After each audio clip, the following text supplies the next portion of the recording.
하나님 말씀을 같이 보시겠습니다.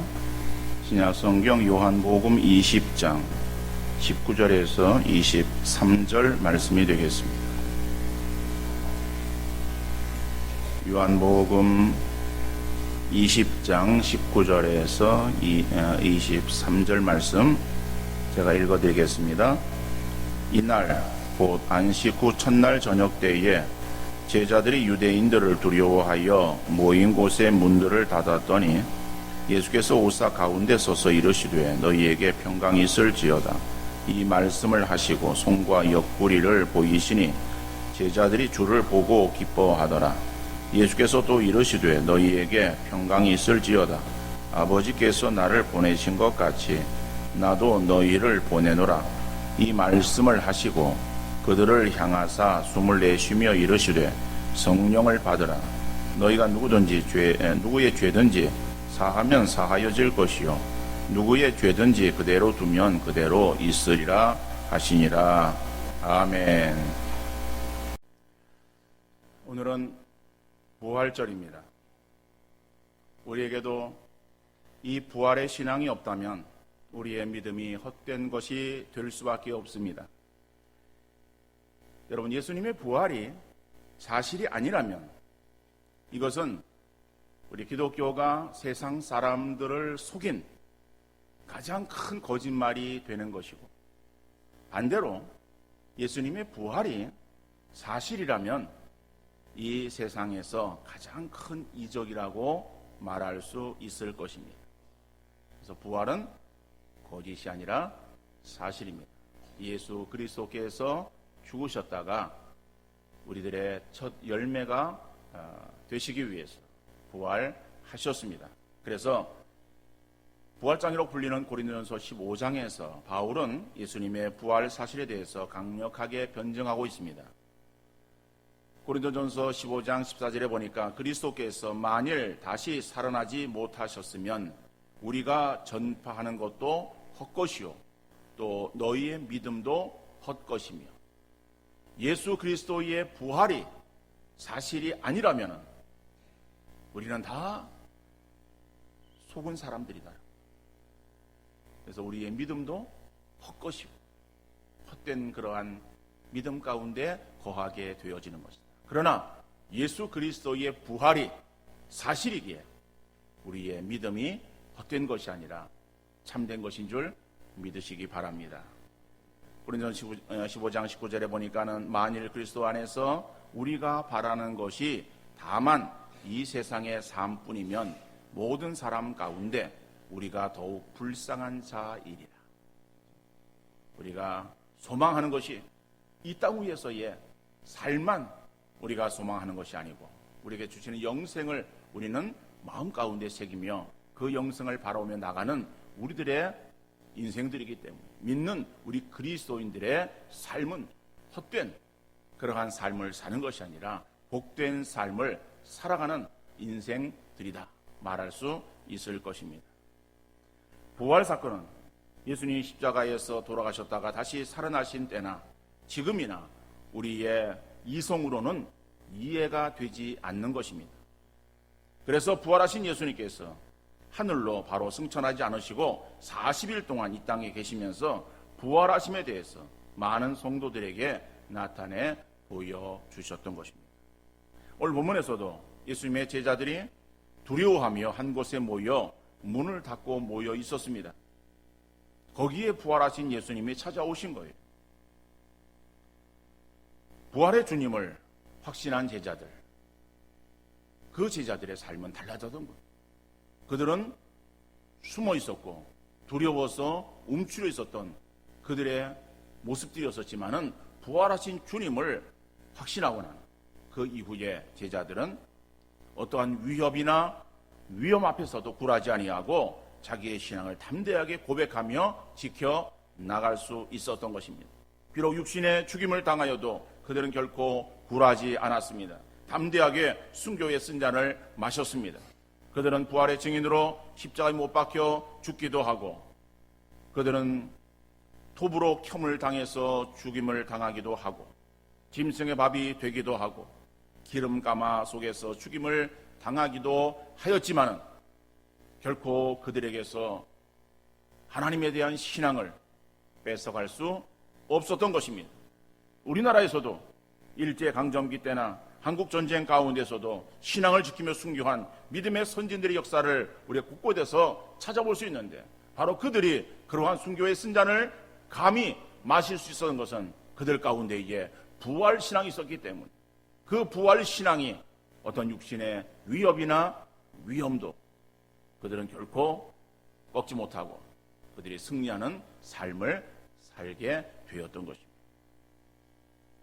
본문은 부활하신 예수님께서 저들에게 오셔서 말씀하고 계시는데, 이 말씀이 건 2000년 지난 오늘 우리의 연약한 모습이지만은, 그러나 우리들에게도 부활신앙으로 다시 한번 재무장해서 또 이 땅 위에서 승리하는 그러한 성도의 삶이 되어질 수 있기를 간절히 바랍니다. 첫째로 부활하신 주님은 평강을 허락해 주십니다. 오늘 본문 19절 하반절에 보니까 너희에게 평강이 있을지어다. 21절 말씀에서도 동일하게 너희에게 평강이 있을지어다. 반복해서 평강을 말씀하시는 거예요. 여러분, 이 평강을 말씀하신다라고 할 때 평강이 과연 우리에게 그렇게 의미 있고 중요한 것일까? 우리 인식하던 인식하지 못하던 우리 인생들에게 필요한 것, 또 우리의 삶의 상황들을 보면은 예나 지금이나 동일합니다. 다시 말하면은 힘들고 어려운 그러한 삶의 그러한 현장을 우리가 살아갈 수밖에 없어요. 그러한 삶의 그 상황을 알고 계시는 우리 주님께서 오셔서 그들에게 하신 말씀을, 약속하신 복은 바로 평강의 복. 여러분, 우리 주님께서 육신 입고 이 땅 위에 오실 때 유대 땅은 어떠했습니까? 그들은 로마의 압제 하에서 정치적으로, 경제적으로, 사회적으로 힘들고 어려움 가운데 처해 있었습니다. 그들은 아무런 소망이 없는 그러한 가운데 삶을 살고 있었습니다. 그때 우리 주님께서 이 땅 위에 초림하십니다. 초림하시는 그러한 그 예수님에 대해서 천사가 어떻게 증거하고 있습니까? 누가복음 2장 13절 14절 말씀 보니까 호련히 수많은 천군이 그 천사들과 함께 하나님을 찬송하여 이르되 지극히 높은 곳에서는 하나님께 영광이요 땅에서는 하나님이 기뻐하신 사람들 중에 평화로다. 예수 그리스도의 오심은 이 땅 위에서 하나님이 기뻐하신 사람들 가운데에 평화의 왕으로 오신 예수 그리스도를 말씀하고 있는 것입니다. 여러분, 오늘 본문에서도 예수님이 십자가에서 죽임을 당했고 이제 예수님이 계시지 않는 상황 속에서 제자들이 어떻게 해야 하는 그러한 그 생각으로 두려워 숨어 꼼짝 않고 그들은 몸을 감추고 있었어요. 자, 그러한 상황에 예수님이 찾아오신 것이죠. 그리고 그들에게 있어서 평강을 말씀하십니다. 여러분, 이 부활의 사실에 대해서 예수님이 깜짝 등장하신 것은 아닙니다. 이미 예수님은 제자들에게도 말씀하신 거예요. 내가 이제 십자가를 지고 그리고 죽임을 당하고 그러나 사흘 만에 다시 살아날 것을 그들에게 예고하셨지만 아마 그 제자들은 그러한 예수의 말씀을 귓등으로 들었을 거예요. 아니면은 말씀을 마음에 새겨 듣기는 들었지만은 그러나 그 말씀에 대한 의미를 이해하지 못했을 거예요. 아니면 그 말씀에 대해서 믿지를 못했을 거예요. 그러니까는 예수님이 십자가에 지시고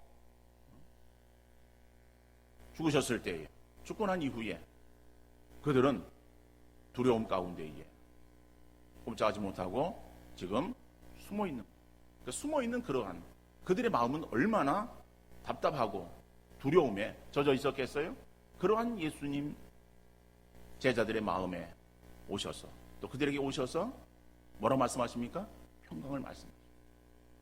그러니까는 초림하실 때의 예수님 보셨던 그러한 유대의 상황이나 부활하신 주님께서 제자들 가운데 오실 때 그 제자들의 상황이나 여러분 오늘 우리의 삶의 상황이나 다를 바가 있습니까? 다를 바가 없어요.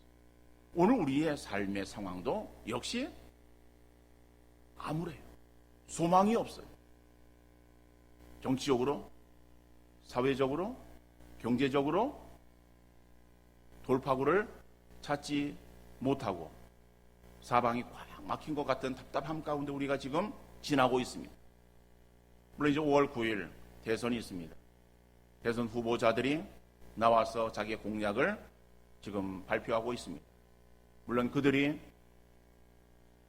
여러 가지의 방안들을 강구합니다. 경제적인 그러한 부분에 있어서도 경제를 살리자, 나라를 살리고 민생을 다시 회복시키기 위해서 일자리 창출을 위해서 여러 가지 방안들을 간구하고 있어요. 그런데 여러분, 우리나라 스스로가 경제를 원활하게 움직일 수가 없어요. 다시 우리는 적은 나라예요. 적은 나라이기 때문에 우리 안에서의 내수만 가지고는 이 나라가 움직여지질 않습니다. 그래서 우리나라는 수출을 해야 살아갈 수 있는 나라예요. 그런데 우리나라에서 아무리 좋은 기술을 가지고 물건을 만들어낸다 할지라도 그 물건이 외국에서 팔려야 되는데 세계 경제가 어려워진다고 하면은 그러면은 물건을 만들어도 팔 데가 없어요. 그러면 그것은 아무런 소용이 없는 것이죠. 다시 말하면은 어떠한 대선 후보자들이 대통령이 되어서 경제를 살리기 위해서 많은 노력들을 경주하면서 나라의 어떠한 그러한 동력을 불어넣으면서 경제 일으키기 위해서 힘을 쓰지만은 세계 경제가 받쳐주지 않으면은 그것도 역시 허사가 될 수밖에 없다라고 하는 거예요. 사회적인 그런 것들도 마찬가지입니다. 모든 그런 부분에 있어서. 그러니까는 대통령 혼자서 잘해서 이 나라가 잘 되어지는 것 아니다라고 하는 거예요. 물론 우리가 좋은 사람을 뽑아야 돼요. 합당한 사람을 대통령으로 세워야 돼요. 그렇지만은 이 나라, 이 민족 하나님께서 지켜주셔야 이 민족이 제대로 나아갈 수 있게 되어질 줄로 믿습니다. 그래서 하나님께 맡기면서 그러나 우리의 암울한 어두운 소망 없는 이러한 이 세상에 우리가 무엇으로 소망을 삼고 무엇으로 우리 마음에 기쁨과 행복을 얻을 수 있겠는가? 그러니까 사람으로서는 해결할 수 없는 것이다. 그러나 이러한 상황 속에서 하나님께서 우리에게 평강을 말씀하시는 거예요. 그래서 평강이라고 하는 것이 무엇이냐? 평강이라고 하는 것은 하나님께서 무조건적으로 주시는 최고의 복이다라고 합니다. 여러분, 조건이 아닙니다. 세상에서의 주어지는 그러한 만족과 행복은 조건적이에요. 조건이 만들어지면은 우리가 행복해 할 수 있습니다. 우리가 돈이 필요한데 돈이 있으면은 그러면은 우리가 그 돈으로 인해서 행복해 할 수 있지만은 그러나 그것이 영원합니까? 잠시. 자녀가 대학을 앞에 두고서 지금 열심히 공부하고 있어요. 그러면은 그 자녀로 인해서 굉장히 마음이 불안합니다. 그런데 대학을 들어갔어요. 그러면 얼마나 기쁩니까? 근데 그 기쁨이 얼마나 갑니까? 잠시. 그러니까 세상이 주는 것은 영원한 것이 아니다라고 하는. 그러나 주께서 우리에게 주시는 이러한 평안함이라고 하는 것은 세상이 주는 것 같지 않다. 이것은 영원한 것이다. 또한 무조건적이다라고 하는 거예요. 조건이 없다라고 하는 거예요. 그러니까 하나님께서 우리 심령 가운데에 이러한 평강을 허락해 주시면은 우리의 상황이 어떠한 상황이든지 우리는 그 가운데서도 평안을 누릴 수 있고 만족과 행복과 기쁨과 즐거움을 누리게 되어질 줄로 믿습니다.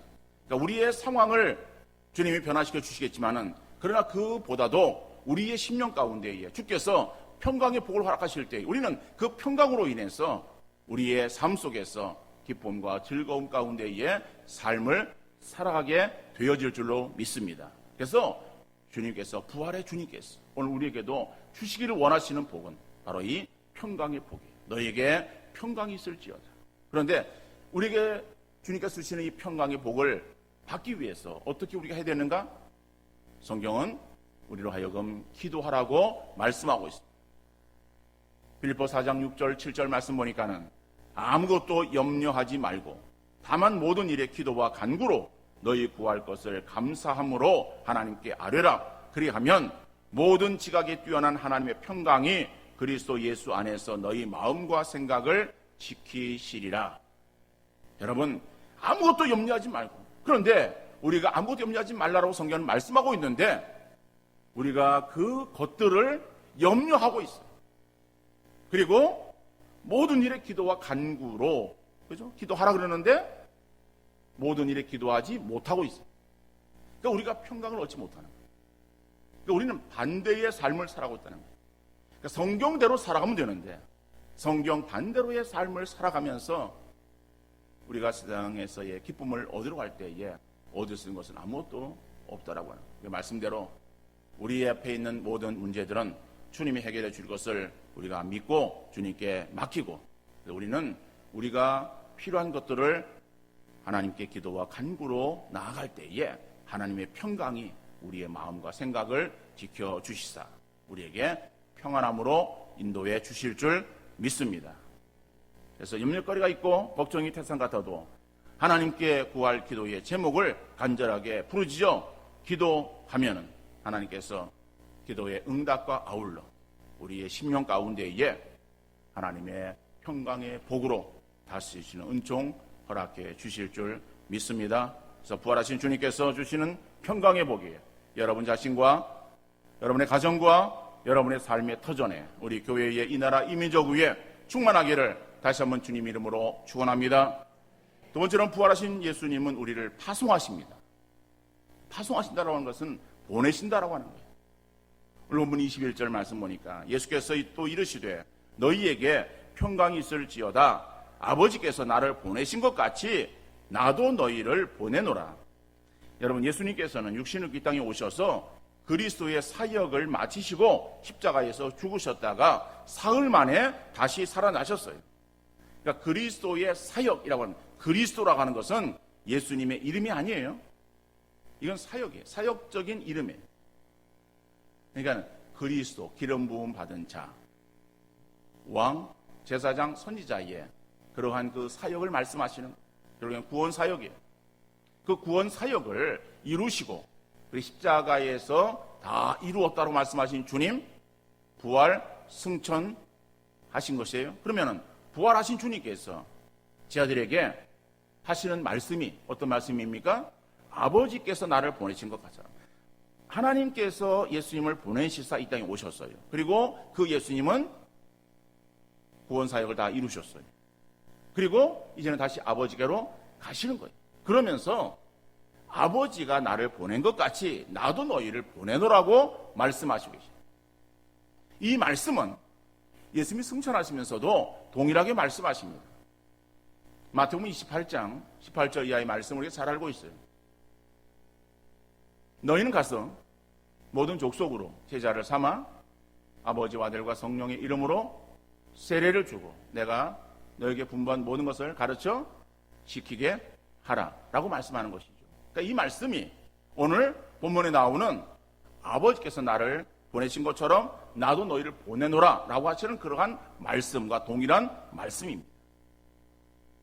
자, 그런데 이 복음 전하는 일, 이것은 우리에게 있어서 고역이나 괴로움이 아니에요. 주님의 사역을 우리에게 위임하셨다라고, 맡기셨다라고 하는 거예요.